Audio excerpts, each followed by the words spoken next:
Good afternoon, brothers. Hey, how you doing, Amari? Can't hear anyone.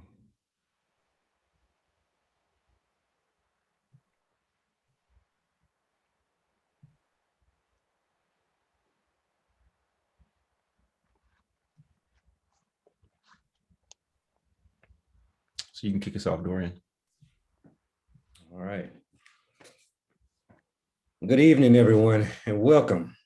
Um, I am Dorian DeBar, one of your hosts for this evening's Entrepreneurial Speaker Series. Um, I am currently the president of the Untitled Chapter Development Authority, and I'm hosting this webinar in partnership with Brother Rick Makerson, who is the co-founder and CEO of BlueFetch, which is an Atlanta software company focused on helping enterprise companies secure, manage, and provide their employees with a better mobile device user experience. And for this today, we are definitely excited about this entrepreneurial speaker series. It is going to be several meetings we're going to host. And the idea around this is just to really focus on elevating those that have an idea, a business idea, and want to get into the entrepreneurial space. So with that being said, first, we would like to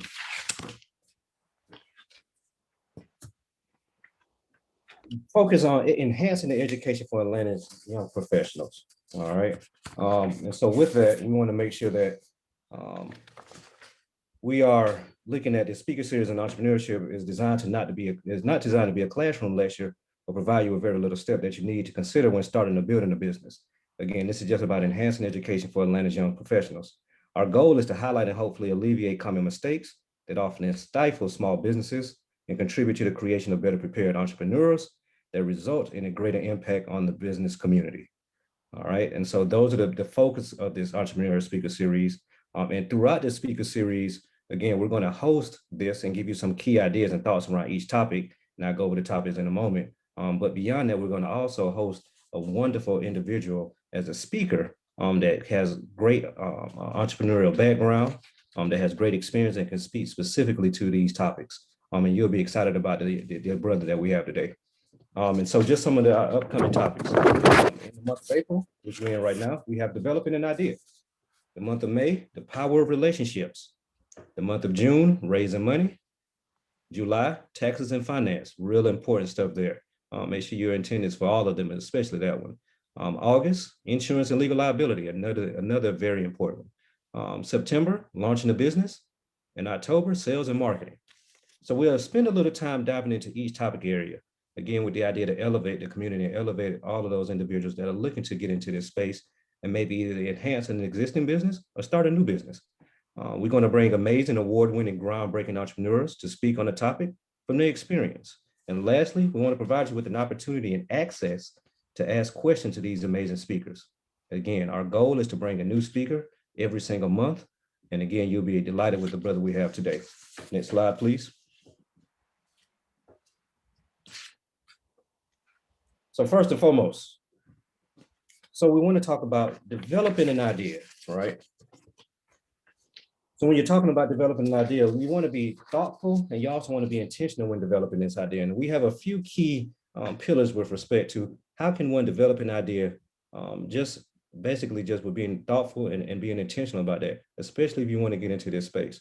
We have an acronym PI, as we like to call it, and it consists of focusing on existing problems, be inquisitive, analyze old ideas, analyze your own environment, and explore. Again, focusing on existing problems. So again, be intentional about this. Successful businesses, ideas, solve real problems. Learn about the problems people face in their daily life. Talk with family and friends. Learn their problems at work, even in your work, in sport, with clothing, food, etc. Think about your own problems and difficulties. Is everything perfect in your life? Probably there are things you would love to improve or change. Think about it. So again, focusing on existing problems to formulate an idea that could be viable. Next, be inquisitive. Start being interested and involved in what is going on around the world.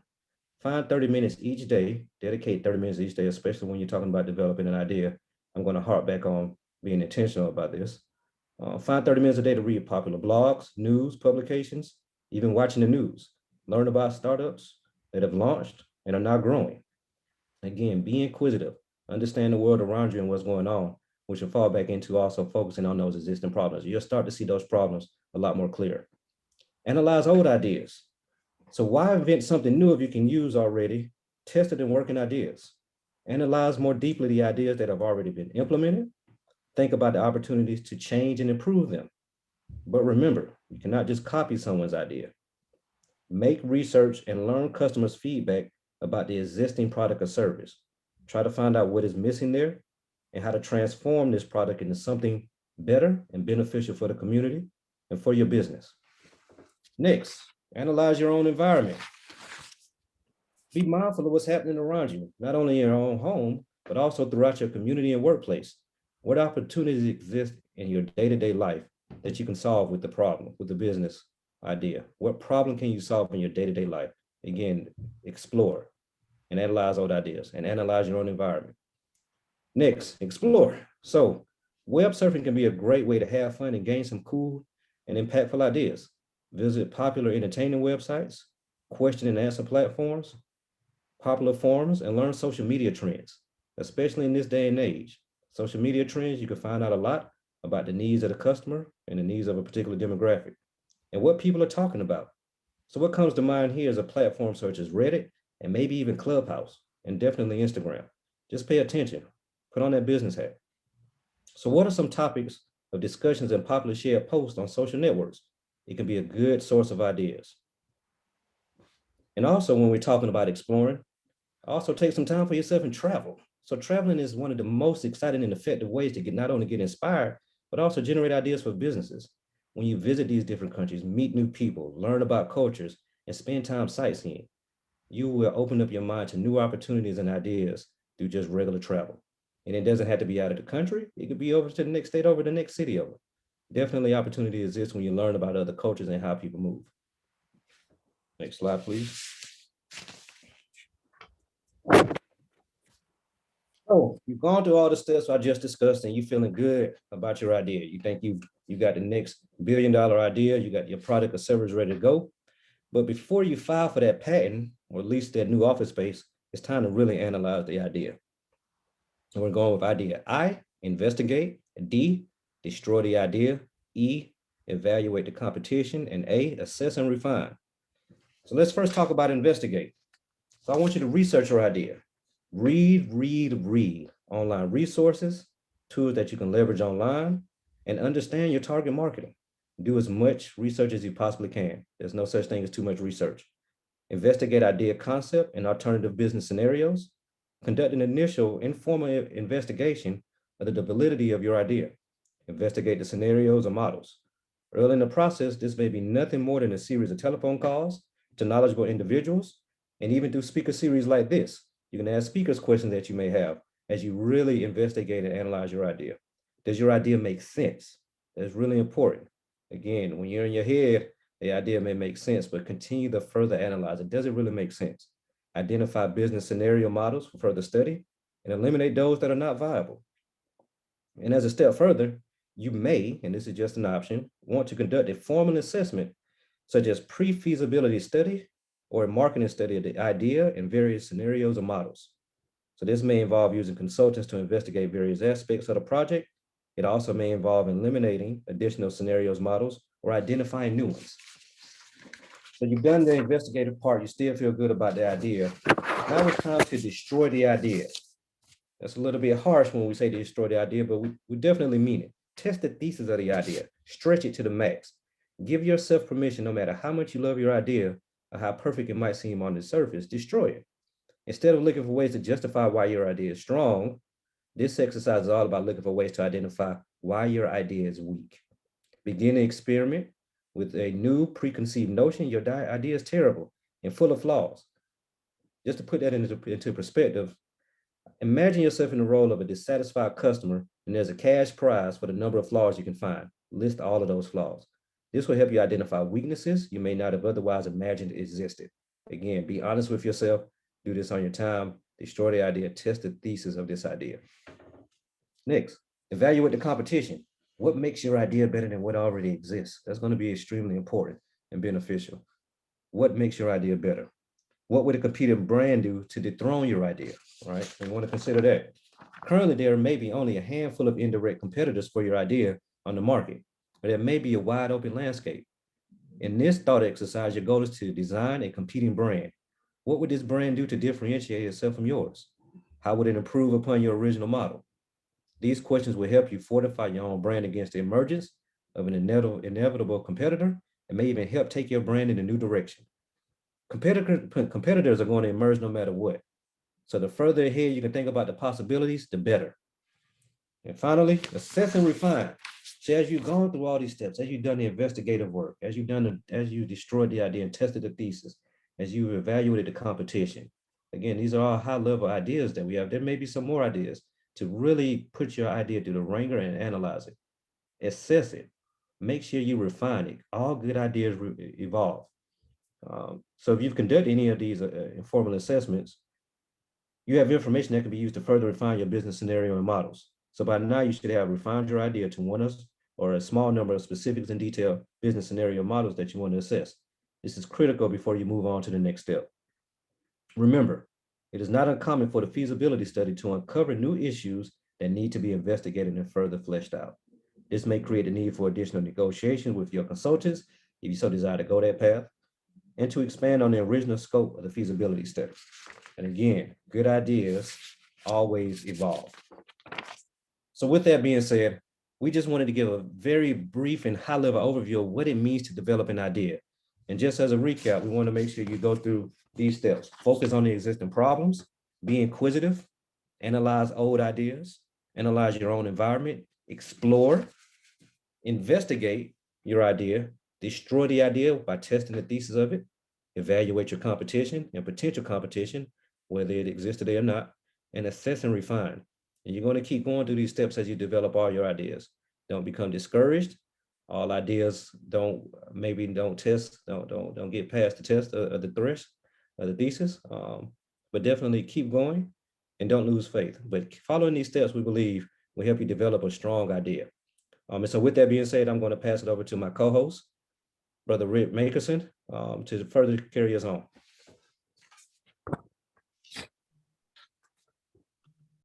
Thank you for that, Dorian. And I am really excited to introduce our speaker for today. I'm a fan after learning about him, and there's a lot of things that he's went through that I personally have questions for. And so if you have questions along the way that you would like us to ask him, please use the Q&A function. But our speaker today, Baratunde, received his BE and MS degrees from Vanderbilt University while playing football as a starting fullback, former walk-on, and his PhD from Purdue University, all in mechanical engineering. He won a top dissertation award at Purdue for his seminal work on carbon nanotube thermal interfaces. Cola directs the nano-engineered systems and transport lab at the Georgia Institute of Technology, which helps to start Carbice Corporation, TC Poly, and the Academic and Research Leadership Network. He has published numerous highly cited papers and patents related to energy transfer and nanotechnology. In 2017, he was named the top scientist or engineer in the country under 35 years old by the United States of America National Science Foundation through the Alan T. Waterman Award. Cola is a professor of mechanical engineering with a courtesy appointment in materials science, and he's the faculty athletics representation at Georgia Tech, where he oversees academic integrity for athletes and reports to the president. He's CEO and chairman of the board of Carbice Corporation. He is a fellow of AAAS, a member of ASME, a lifetime member of NSBE. He is a member of the International Semiconductor Industry Heterogeneous Integration Roadmap Thermal Working Group. That's a lot to say. And he is an award-winning public speaker and frequent keynote presenter. Cola lives in Atlanta, Georgia, with his wife and 2 daughters. And so now I give the floor to him to talk about his journey, but also his experience in developing his idea. Thank you, Rick. You made me tired saying all that. So there's a lot of stuff going on. But I'm happy to be here today. I appreciate you and Dorian having me on the platform. I really appreciated what Dorian went through beforehand. I was taking some notes actually, because I think it's a good formula for people to think about ideas. What I want to share with the group today about myself is that, my thought process, my wife says I'm an idea person. I wake up every day, I have different ideas. And in many ways, I identify with that, but I also highly devalue ideas. Like I don't think ideas have any intrinsic value. Because I think ultimately an idea that becomes valuable is an idea that becomes you, right? That's why I think telling my story and just how I've come to Carbice really is the story of how I've evolved as a human, as a person. So, for me, I grew up in Pensacola, Florida, and I was involved in a lot of activities. So I think this idea of being, curious or inquisitive is very true. It really, everything that you do in life, your experiences, whether they be positive or negative, is fodder for creating ideas. It's like your tool belt that you're building up. And I'm blessed and fortunate to have had myriad experiences with different environments and people. I was born in Detroit, spent time in North Carolina, went to Pensacola. I think I went to 5 different elementary schools growing up. Just a lot of different change happened a lot in my life. Fathers from the Bronx, mothers from Pensacola. And I think because of experiencing a lot of varied things, that's really the foundation of why today my wife calls me an idea person, because I make a lot of connections. So I started off focused on sports, Boy Scouts, and doing well in school and kind of hanging out with friends. For me, that's where everything kind of started. I was always interested in how I could be someone that is in charge of my destiny.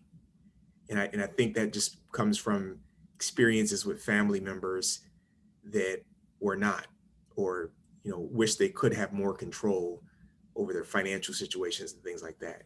So that was the seed of me thinking about taking the things that I was curious in and tying them to a way to create business or make money. So just like a lot of kids, I had a lot of little side hustles as a kid, lemonade stands, selling cookies.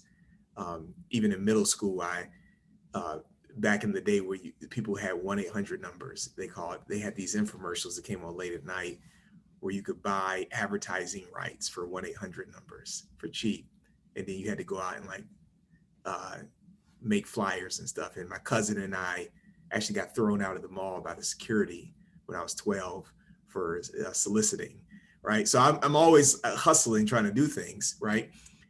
And a lot of this is that, you have to try a lot of things. And I'm saying this because you say, well, how does this connect to Carbice and Georgia Tech, professor of nanotechnology? I've been trying a lot of things for a long time, right? So that's one key to my story and how I generate ideas. I try a lot of things: football, baseball, track and field, weightlifting. I did all that stuff growing up in high school. I was on the bowling team. I was actually won a city bowling championship. Anything that somebody brought to me, it was like willing to pick me up and take me to practice, I was kind of open to, and I was willing to learn it and give it a try. So absolutely, ideas come from experiences, and you gain experiences the more inquisitive you are. But here's another thing. I was in Boy Scouts, became an Eagle Scout, and I learned through service that by serving, you start to learn how to see problems, and people bring problems to you the more you do service. And I think that's another key thing. If try a lot of things is one key thing in my background, it's the serving aspect. Fast forward just a little bit, when I finished my football career at Vanderbilt, I spent a year not having a salary, registering people to vote, living on my friend's couch. In a lot of ways that related to what ended up happening the next year when I went to get a PhD in nanotechnology. So, and I just say that because having all these interactions allows you to understand problems at different levels. The other thing I would say along this journey for me is that I've learned to be extremely self-reflective and self-aware and honest with myself about what it is that I'm good at, what I'm not good at, what I like, what I don't like. And I think you have to put all that together, because ultimately for your idea to start gaining value, you have to identify it with it enough so that you have enough passion for it to drive you into the deeper diligence and the pivots and through the adversity that will always happen, right? And that's why I say an idea is of low value unless it is tied to who you are, because that's what will carry it forward. So with that as the background, for me, I went to Vanderbilt. As Rick mentioned, I went there already with an idea that I wanted to have a business at some point, and I had no idea exactly how I was going to get to that. I was good at sports. I was good at math and science. I didn't know anybody with any money. I had a lot of limitations.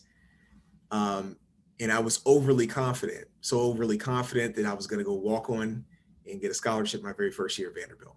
I told my parents that. I actually, my family, we didn't have money to pay for past the first year. And that was the plan, was that we had enough money. I had some academic scholarships. I was going to use the money that I had saved up to pay for the rest of my freshman year. And I was going to get a scholarship, and then I was going to take care of the rest of school.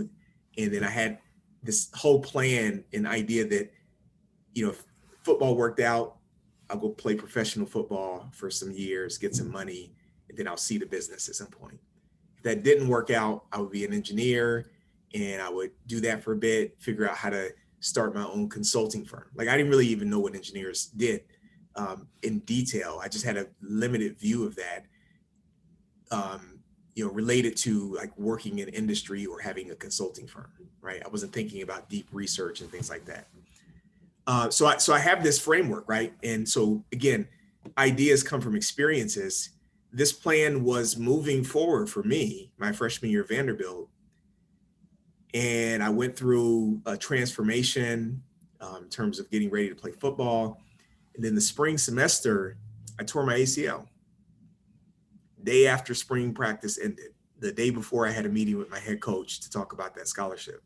I had to crutch into his office and hear him say what I knew he was going to say, that, tough luck, kid, right?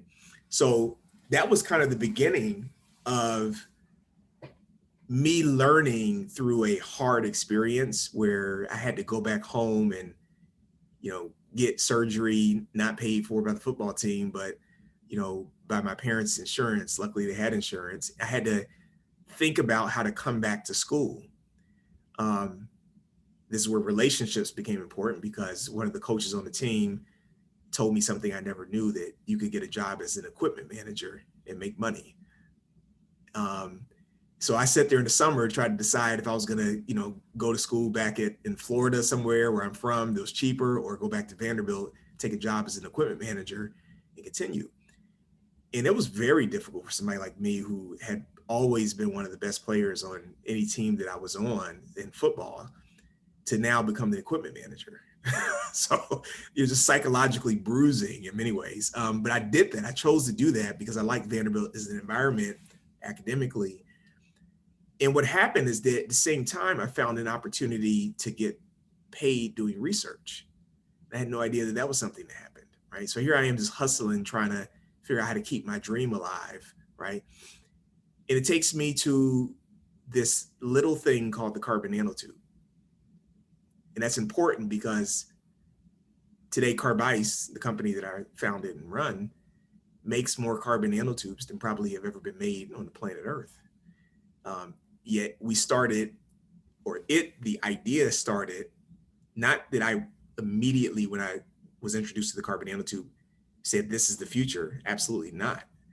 I was just doing it to make money. And I made the money and I came back to football my junior year, and I forgot about research. I was not even interested in it. I was just still gaining experiences, trying to chase my athletic dreams. And I tore my ACL again, same leg. Midway through the season, very disappointing. But I had a plan at this point because I knew something that I had done before, and I just kind of repeated the habit. I went back to research. I spent more time on these nano things. I took more jobs and things like that. And so it went back and forth like that for me. And it went all the way to my senior year of college, where I had a job offer already. And, I wasn't playing football at the time, but I was feeling better and I had recovered from the second ACL surgery. I decided that I would go out because we had a new football coach. The guy who I came in with got fired, new guy came, that I would try football again. And that was one of the most difficult decisions of my life, but it was tied to ideas ultimately that never really panned out, but just this identity that I had and passion. This is where I say the passion is so important. And I had the passion around this, and I did it and was successful. I came back out in the spring. I got a football scholarship, moved from a walk-on with 2 ACLs to the starting fullback. And it was because of that I went to grad school. I never would have gone to grad school without that. And when I got to grad school, I had a great football season up until the last game where I tore my ACL for the third time, this time on the other leg. And when that happened to me, at that point, I didn't know what to do anymore. Because the football thing, it wasn't over, but it was a much harder road to try to make it to the next level, especially playing the position I was playing. I wasn't sold on grad school as something that I wanted to complete, to be honest. But I made an assessment based on, and this is where you have a lot of ideas and then you try to match that to the experiences you're having and passions you're developing. I had an internship as an undergrad at an engineering consulting firm, and I didn't like it. This is what I said I wanted to do one day. I didn't like it. It was not challenging, seemed to be too rote and just repetitive. Then the other jobs that I had, I really wasn't passionate about them. So I was trying to figure out what I wanted to do. And ultimately, grad school stuck with me because of the idea that I could try to explore things and figure out what I was really interested in. And that's what grad school allowed me to do. So I decided to stay. I stayed in grad school to get a master's. I explored what that was like, and I enjoyed it because it was the first time in my life that I wasn't doing football anymore and I could actually explore things. But again, and this is where I say, the biggest ideas, the things that you will carry you the furthest, you can't really put your finger on it when you have that experience that will lead to that. You just have to get a lot of experiences, periodically self-check. I decided after master's that I didn't want to do grad school anymore. And I went into, I was working in politics and real estate for a year, which I mentioned before. And I gained a lot of experience in that. And I was interested in that because I used to help my grandfather fix his rental properties when I was a kid. So I had an interest in that. But here's the self-reflective thing. When I was in politics and real estate, what I realized is that I knew no one with money. I didn't know how to access it. And for both of those career paths, I didn't really see how I was going to differentiate myself. That was the singular reason that I decided the next year to go to Purdue to do a PhD on nanotechnology, because I said, I'm a Black dude from Pensacola that doesn't know anybody with money. And what I'm good at is I know about science and engineering. I know how to work hard. And I had this experience with this material called a carbon nanotube before most people on the planet have had an experience with it. And I think it might do something really interesting. And so I went to Purdue. I tell people a lot of times that I'm probably one of the few PhD students that goes to get a PhD to create a business. I went to Purdue, and the reason I went to get a PhD was to build a brand for myself and to become an expert in this material, knowing that it was going to add some intrinsic value to my ability to take an idea in that space and realize it. And that's really what took me through the PhD program. It actually gave me different perspective, made me curious in different ways, where instead of just looking at something in the research lab from a pure scientific, inquisitive perspective, I used to always put business models around all of my projects and make assessments about which project seemed practical, which didn't. And then I also was motivated to pursue fellowships and funding support from places like Intel and NASA, that where I could take things that I was doing and go apply them and get learnings from them.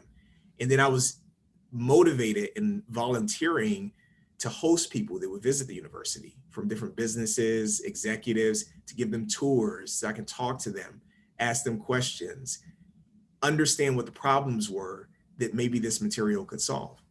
And all of that exploration led to me ultimately at the end of my PhD having two options. One, to go join a startup that had just raised $35 million to commercialize a nanotube-based product, or to go to Georgia Tech as a professor. And I went to Georgia Tech as a professor instead of going out to Silicon Valley to join this company, because ultimately at that point, I had a lot of personal attachment to my idea. I had spent a lot of time with a lot of different experiences. I knew what I wasn't going to be, not a real estate agent, not a politician or political worker. And I knew what I could be and what I understood that maybe other people didn't understand, because I had been doing it long enough. So I bet on myself and decided to come to Georgia Tech and say, let me try to work on now leveraging, having something of value that I've created in terms of expertise around this material to create a business. And that's really where Carbice was born. 2 years into my faculty position, because people knew that I was an expert in carbon nanotubes, I didn't just wake up one day and say, I'm going to start Carbice. People called me and said, hey, can you make some carbon nanotubes for me? And I said, hold up a minute. Like, people were asking me to make carbon nanotubes. I said, let me go set up a business for this. I told Georgia Tech, I said, look, I'm going to set up a business. I'm going to go in the weekends into the clean room and pay Georgia Tech to make material, and I'm going to sell it. They said, okay. That's how Carbice got started. I sold a bunch of material to companies because this was after the economy had collapsed. A lot of their R&D had folded. People who were working on the material. I mean, the carbon nanotube is the most researched material in the history of the planet. There's probably been over $1 trillion of investment in trying to turn that material into a product because of its amazing strength, ability to conduct electricity and heat, just fantastic properties. So people start calling me for it, and I responded to that because I was in a position at that point where people knew my expertise. I had some capital, not monetarily, but intellectually and through credentials that I could leverage. And so that really started Carbice. And from there, I started to build a team. I started to move forward. And all these things that Dorian pointed out in terms of the diligence, the challenges, yeah, I went through all that, right? All that stuff is right. But what I just shared with you to get there is my personal story and how I got there. Like, I'm not some, future seeing person, right? I didn't plan this out from the beginning. But what I did was I constantly assessed where I was. I always had some goal and some idea that I was pursuing with passion. And I was willing to make hard decisions at some points to either go in a different direction or to double down on something that I was early in and seemed very risky to me. Then that took me to all of this. I mean, it took me to the point where, it's fun to do science. It's fun to do, exploratory stuff for me. It's fun to tell people and teach people about this material.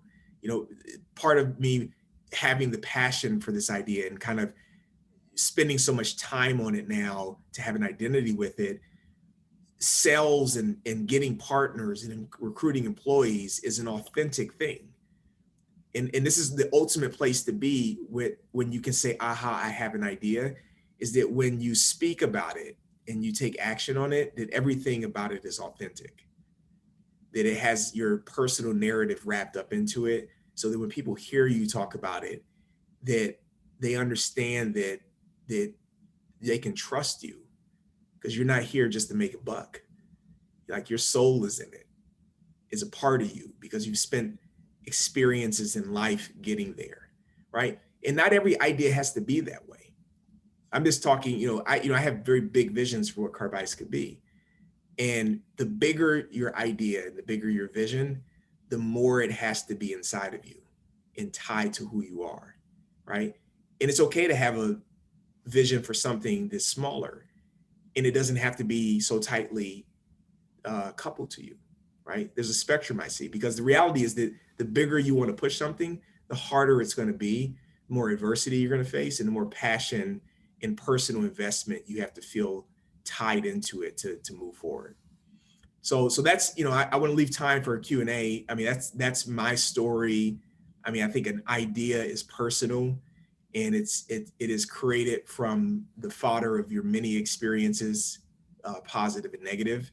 And you have to take stock of that like an accountant, and be able to remember them and reflect on them and bring them into your current decision-making process. No, that was great. A lot of great insights in there. Some of my notes, you tried a lot of things, to your own admission. If somebody was willing to bring something to you and make it available, like, I'll try it out. You bet on yourself. I think that's huge. Knowing when to make those hard decisions, is really betting on yourself. After trying a lot of things, you understood what you weren't, which I thought was very impactful. And as part of that, you always are reflecting and constantly reflecting where you're at and what's going on. I found it interesting that you decided to become an expert. Not many people have that patience or that long-term vision that you would have at that point in time, especially considering that you almost didn't want to finish getting your master's. I have a few questions. If any of the attendees have questions, please drop it in the chat or use the Q&A feature, and I'll make sure to ask. Until then, I'm going to go through my personal questions. So sit tight. So what made you decide to get a PhD versus going to Silicon Valley or going to work for some big corporation to become, an expert, so to speak? I wanted to have some leverage. I mean, I know what it's like to live without it. A lot of people know that. And I think that to become an expert and to have that within my grasp, what was 3 years to me was part of the process around that. And it was a process that, honestly, I took me 22 years of just trying and understanding how the world works. And so at that point, I kind of got a good understanding of the value of being an expert on something that was important.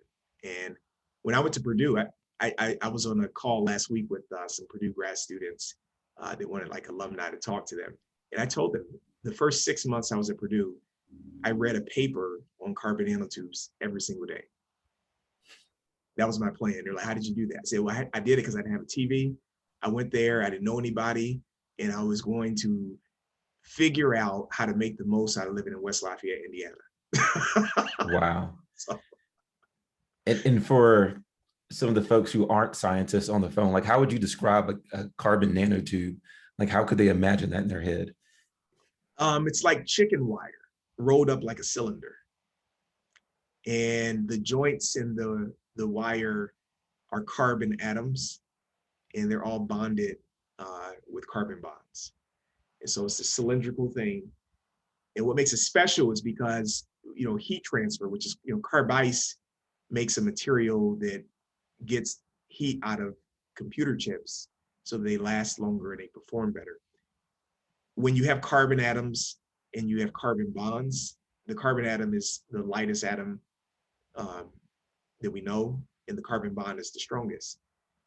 That makes the most efficient heat transfer material that will ever be. So once I understood that and was convinced of that, there's like, it's worth working on something that in order for something to compete scientifically with it, things that we know about the periodic table would have to be wrong. I said that's a pretty good bet to make. So they basically have to be Tony Stark. Like it would Tony only Stark, work in a movie. right. Vibranium or something that we have, came from outer space. Yep. So we have one question from the attendees. If you were faced with joining an incubator or getting your master's in computer science, which do you think is more valuable? I mean, of course, it depends on what you think is most valuable for exploring an idea. Like if your master's thesis is tightly coupled to something that you kind of have a hunch about as a good idea to start a business with, I'm always a proponent of being laser focused, and fast failure requires laser focus. To try something fast and hard and move on. So that would be my bias. These accelerators and incubator things like that, they can be somewhat diffuse if you don't come there with kind of a process of how you're going to use that experience to get to a no or yes on the next move that you make. Great. Armand, you want to come off mute and ask your question? Sorry. You got to unmute. There we go. Appreciate you coming, Brother Cola. This has been fascinating. I wanted to dive a little deeper, and you let me know if we're getting too granular or too technical with it, into the manufacturing process for Carbice. Is everything done on the campus at Georgia Tech? Do you have a manufacturing facility? What's that process like? How do you oversee that process? And who works in that process in terms of, like, do you need PhD candidates, MS candidates in order to do the manufacturing? What kind of person would work in a manufacturing environment for you? No, thank you for that question, Armand, and I'm happy to be here. What I discovered reading one paper a day for 6 months is that researchers never think about manufacturing. And then when they do it, they don't know how to think about it. So there are 100,000 ideas on how to use carbon nanotubes to save the world. But there was a giant problem that existed with how do you actually make it cost effectively and safe and things like that. That's what Carbice is. Carbice is a manufacturing company. I tell people all the time, I didn't invent the carbon nanotube. I was just there early enough to hear everybody's great ideas and to see how they weren't going to be able to make them. So we made a manufacturing technology, that has already been scaled 3 generations. And, we have our own facility in which we make. We're building a new facility this year that will open in Q4 that will make over 100 million square inches of carbon nanotube sheets, which is a big number. I mean, today we make like 500,000 square inches, and so we're going to go over 100 million. And all that's enabled by being able to have a simple, scalable, clean manufacturing process. And once in this space where there's like hundreds of thousands of papers on ideas about how to apply carbon nanotubes for applications, once I saw a theme that there was really no true expertise around manufacturing and cost, I locked in on that. And that's the journey of Carbice, is locking in on it And when you lock in on something like that, that other people are not interested in, yet they're interested in the applications, you could talk to every single person that's doing the application and learn from them because they don't see you as a threat, and you're not, because you're there to help. But you start learning so much more when you can find a niche like that to tap into. So about 80% of the Carbice people today are from Georgia Tech. So I've hired a lot of people. My CTO, Craig Green, he's been working with me for a decade now. He started in the early days, just the two of us. So it's been a long, slow process, but I'm confident in taking that time with this type of business because there's just a lot of barriers to entry, because it takes a lot of trade secrets and things like that to make the tools and the manufacturing. And to some degree, even if somebody came and stole everything we do and they copied us, there's so much demand in the market for what we're doing. There's going to need to be like 10 companies like this at some point to do it. Great. That answers your question. No, that was fantastic. I want to always say it's two ways to make money: either do something no one else can do, or do something no one else wants to do. And yeah, in a lot of ways, it's kind of a little bit what people didn't want to do. yeah, they didn't have any interest in how to manufacture it, and so you can corner the market. So, well, you know, the interesting thing is that it's the incentive system.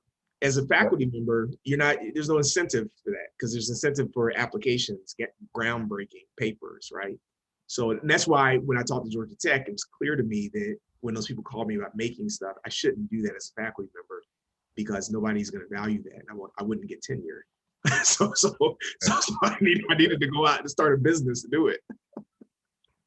perfect. Yeah. Got two other questions. Try to squeeze these in here. One, actually, I know this guy. He was Ivy League football player. So I'm sure he was excited to hear your story. Has your curiosity ever led you down the wrong path? If so, how did you deal with that situation? By going down that path quickly. Yeah, absolutely. Yeah. I mean, I think that there has to be a threshold where my curiosity is vetted at a first level.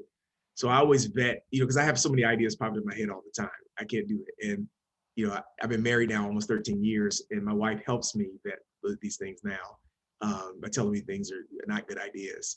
And so I basically have gone down the wrong path with things before, but I always, in advance of kind of taking the step down that path, try to think about how it's going to fall apart, right? So when it falls apart, I'm a little bit braced for it, so I can just kind of cut bait and move on to the next thing. But it's going to happen. You cannot avoid battle scars. Yep. Next question. When you started out, did you have your own funds, meaning bootstrap, or did you raise funds?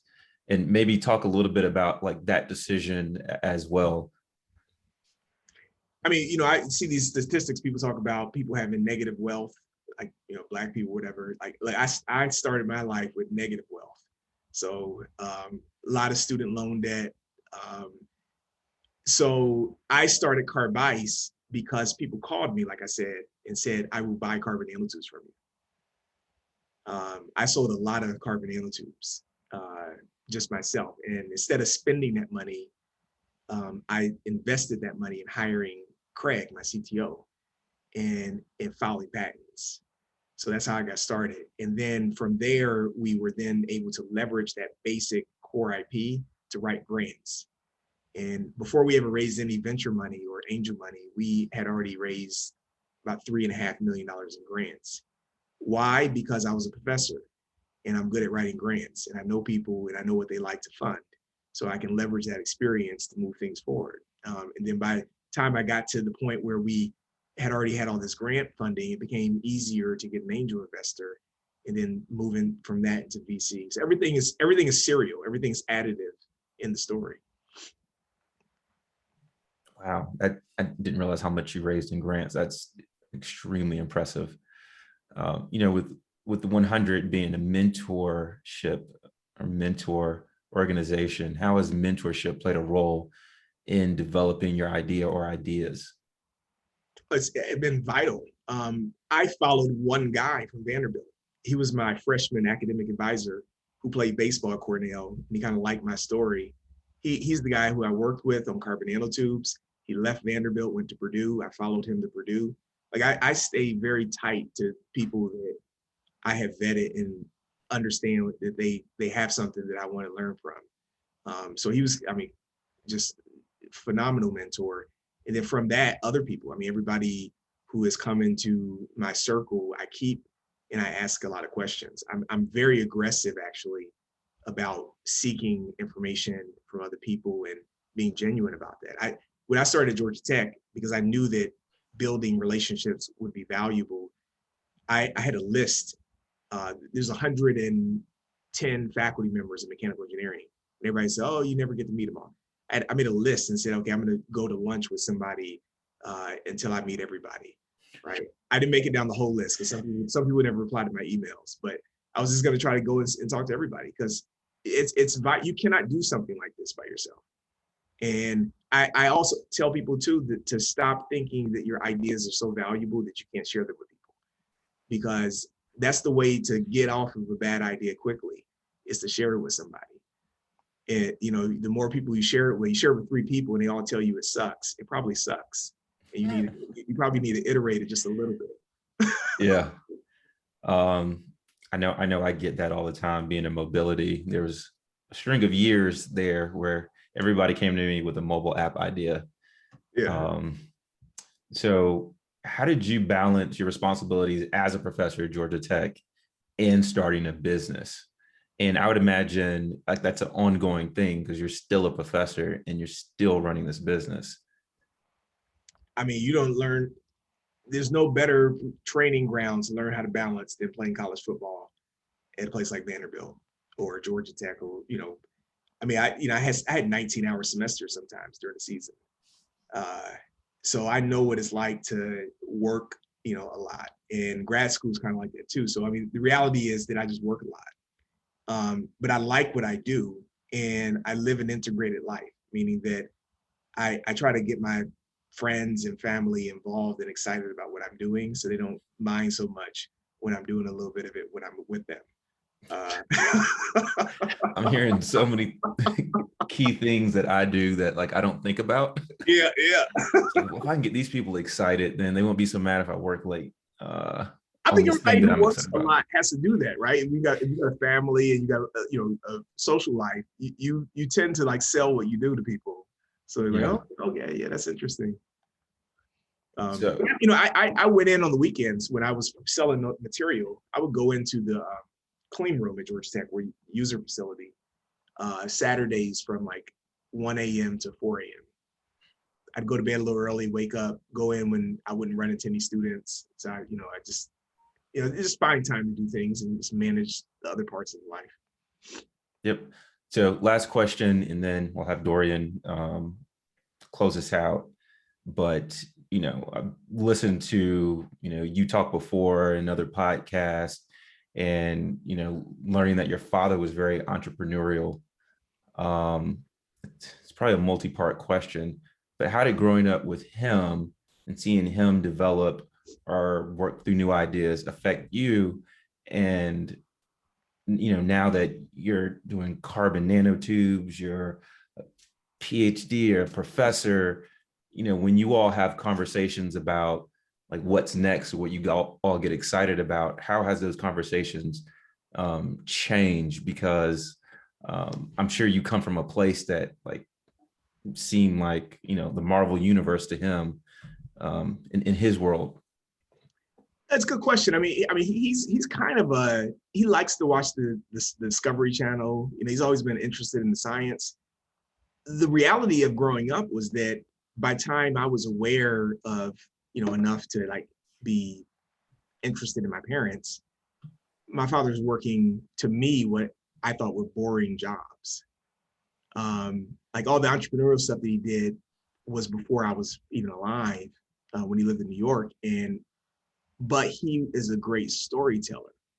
So despite what he was doing presently, he would always be telling me these stories, going into the housing projects and how he would lay underwear out in the hallway and knock on every door at the same time to get people to feel confident to open the door. Because if you did it one at a time, they thought they were going to, jack you or something, right? So like that's like a sales technique, right? To lay it out, build confidence. So he would tell me stories like this, and it was fascinating to me. And then while he was at work, just kind of doing what he did to, feed the family, he would come up with these things that I thought were amazing. And then I became the guy always saying, oh, you should start a business with that. You should start a business with that, right? And then he would have 1,000 reasons why he wouldn't do it. The first real business that I started was in grad school. I took something that because he's the type of person that would teach himself how to code for fun. And he had coded something that I said, you got to sell this, right? So I actually hired a bunch of grad students around me at Vanderbilt, and we packaged it into a database, and we tried to sell it. We only sold like 3 copies because I didn't know anything about, doing a business. But long story short, he's always been a part of it. Like even at Carbice in his retirement, because he knows how to do, computer CAD, things like that.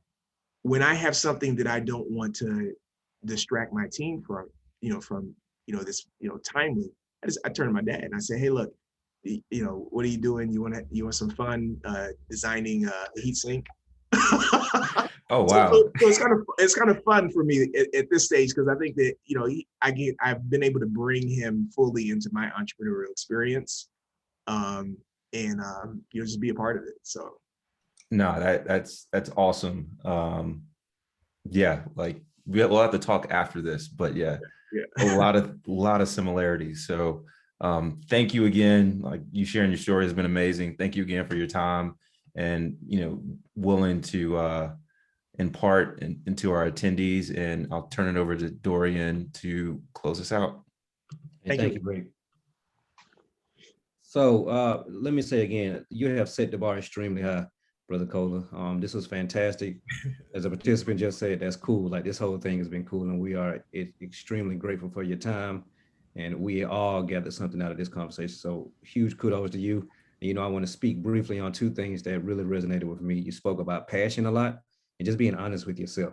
Like, those 2 things take you far, far away when you're talking about an idea and grinding through the process of taking that idea and turning it into something of value. It takes passion and just being honest. So I appreciate you for that. Thank you for your time. So again, this is a series, and this is the first of several. Again, this was an idea. And then next, we're going to, in the month of May, we're going to talk about the power of relationships. We got a cool, really phenomenal speaker teed up for that one. So please follow us on social media channels, Facebook, Instagram, Twitter, to get more information on that and to register that. And before we get out of here, I want to thank you all for participating in this series. Again, the first of several. This is going to be fantastic as we continue along. A lot of good information here and a value from the 100 Black Men of Atlanta. And before I get out of here, I just want to, again, thank you, Brother Rick Makerson, members of my committee, also Brother Armand Davis, the owner of the Paragon Construction Group. Thank you for your expertise lending to this and your time. And thank you all, and have a great, great evening.